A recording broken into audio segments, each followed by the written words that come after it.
Olá, meus amigos e minhas amigas que acompanham pelas redes sociais. Eu ontem assisti detidamente ao debate entre Lula e Bolsonaro e hoje optei por primeiro acompanhar toda a repercussão na imprensa, nos grupos, antes de publicar a minha análise do debate que eu vi e da repercussão que eu li.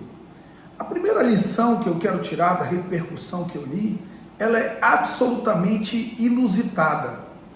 O presidente Bolsonaro é uma figura tosca, completamente sem conteúdo, completamente capaz de construir uma frase ou um pensamento sobre os problemas reais da vida do povo brasileiro, mas quando acaba o debate, independente das bobagens que ele fala, independente do quanto é ridículo o desempenho dele, a presença dele, a forma de se expressar e o conteúdo do que ele expressa, o bolsonarismo sai festejando a atitude dele como se fosse um grande estadista, um grande orador e como se fosse alguém muito superior ao presidente Lula para apresentar as suas soluções aos problemas do país.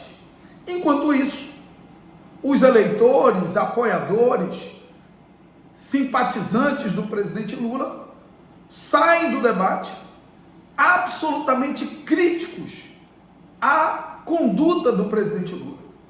E é sobre isso que eu quero refletir um pouco. E eu quero refletir partindo da ideia de alguém que já participou de debates como esse. É muito fácil, e ouçam, é muito diferente você sentado no sofá da sua casa ou deitado na sua casa acompanhando um debate, de você estar dentro do debate. Eu já participei de vários em eleições majoritárias. A tensão é grande, o cansaço é grande, é muito tempo em pé, é muito tempo de confrontamento, é muito tempo de concentração, é muito tempo de uma guerrilha psicológica que se dá ali entre os dois candidatos. Então não dá para analisar se o presidente foi bem ou foi mal a partir da sua ideia do debate, sentado no sofá da sua casa ou deitado na sua cama ao lado da sua esposa, do seu marido, ou sozinho ou com o namorado. Ali tem uma outra lógica, a pressão é muito grande e, portanto, qualquer análise do debate deve partir primeiro dessa premissa de que o ambiente do debate é diferente. E segundo, da premissa de que o presidente Lula está à frente em todas as pesquisas. Portanto, não cabia a ele usar bala de prata. Não cabia ao presidente Lula correr riscos no debate em atitudes que podem nos agradar como militantes, e nós assistimos o debate como militantes, mas que podem colocar em risco porque saem do ritmo natural do debate. Diante disso, eu não tenho dúvidas de que o presidente Lula muito mais ganhou do que perdeu com esse debate.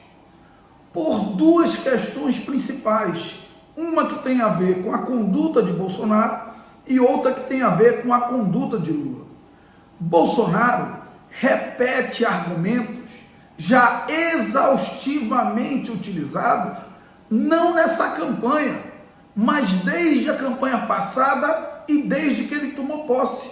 A tentativa de vinculação de Lula à corrupção, quando o juiz que julgou Lula como corrupto estava ao lado dele, assessorando-o no debate. A tentativa de vinculação de Lula a ditaduras na América Latina.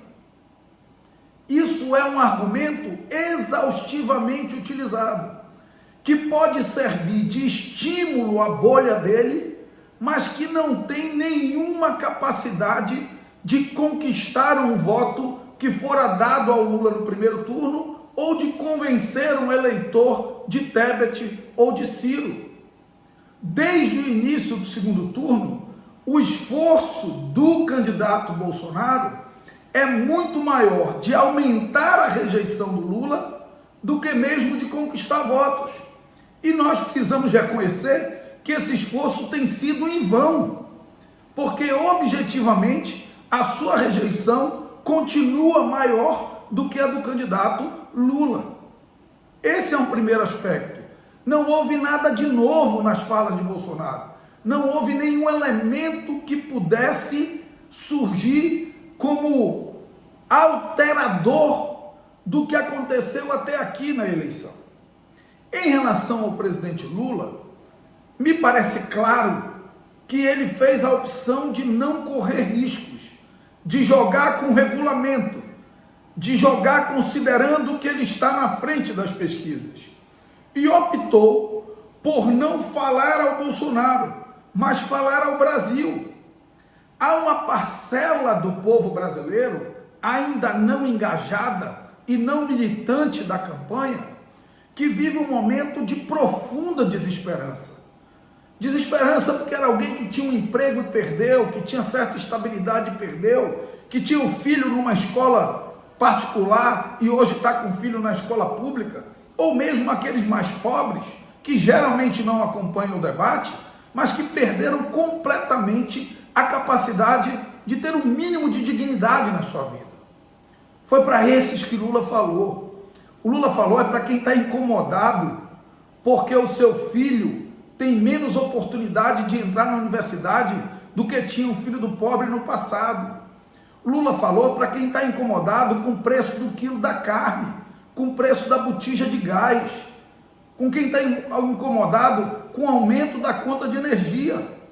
E o Lula fala não com a linguagem rebuscada que nós esperamos, porque o Lula fala com a linguagem do povo. Quando o Lula fala na cervejinha e no churrasquinho, obviamente que é uma linguagem figurada que entra pela porta da casa das pessoas e vai se acomodar no coração das pessoas, porque as pessoas verdadeiramente têm saudades daquele tempo que o dinheiro dava para uma cervejinha e para o churrasquinho no final de semana. Diante disso, esse vídeo, mais do que fazer uma análise do debate, é para dizer à nossa turma, a turma que como eu apoia o presidente Lula, que nós sejamos menos críticos com esse que é o maior líder popular da história desse país, com esse que é o único capaz de derrotar Bolsonaro, com esse homem que colocou 6 milhões de votos na frente de um candidato sentado na cadeira de presidente e que usou e abusou da condição de presidente, ultrapassando todos os limites estabelecidos pela legislação eleitoral, dando incentivo fiscal quando não podia, aumentando o benefício quando não podia.